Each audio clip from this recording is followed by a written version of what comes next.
মান্যবর পশ্চিমবঙ্গের শুভেন্দু অধিকারীর নেতৃত্বে বিজেপির সরকার গঠনের পর সম্প্রতি বাংলাদেশ সীমান্তে পুশিনের ব্যাপক তৎপরতা শুরু করে ভারতীয় সীমান্তরক্ষী বাহিনী বিএসএফ। পুশিন ঠেকাতে বিজিবির পাল্টা তৎপরতায় সীমান্তে দুই বাহিনীর মধ্যে উত্তেজনা ছড়িয়ে পড়েছে।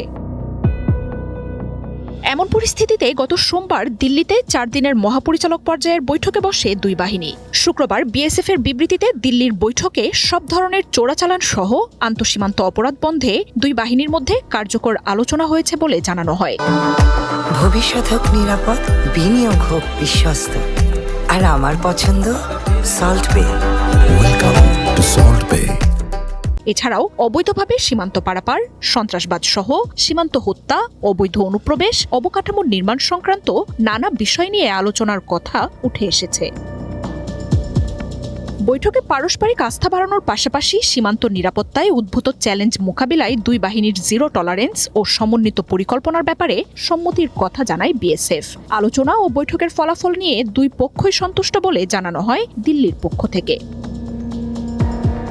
এর আগে ভারতের পররাষ্ট্র মন্ত্রণালয়ের পক্ষ থেকে দিল্লির বৈঠকে পুশিন, নোম্যান্স ল্যান্ডে অবস্থানকারীদের নিয়ে আলোচনার কথা নিশ্চিত করা হয়। তবে বিবৃতিতে এই বিষয়ে দিল্লির অবস্থানের কোনো তথ্য উঠে আসেনি। এদিকে দুই দেশের কূটনৈতিক সূত্রের বরাত দিয়ে বিবিসি বাংলা বলছে, দিল্লির বৈঠকেও পুশিন নিয়ে কোনো সমাধান পাওয়া যায়নি। বৈঠক শেষে প্রথাগত যৌথ বিবৃতি প্রকাশিত না হওয়ায় দুই পক্ষের গুরুত্বপূর্ণ বিষয়গুলোতে চূড়ান্ত সমঝোতায় না পৌঁছানোর ইঙ্গিত বলে জানায় গণমাধ্যমটি।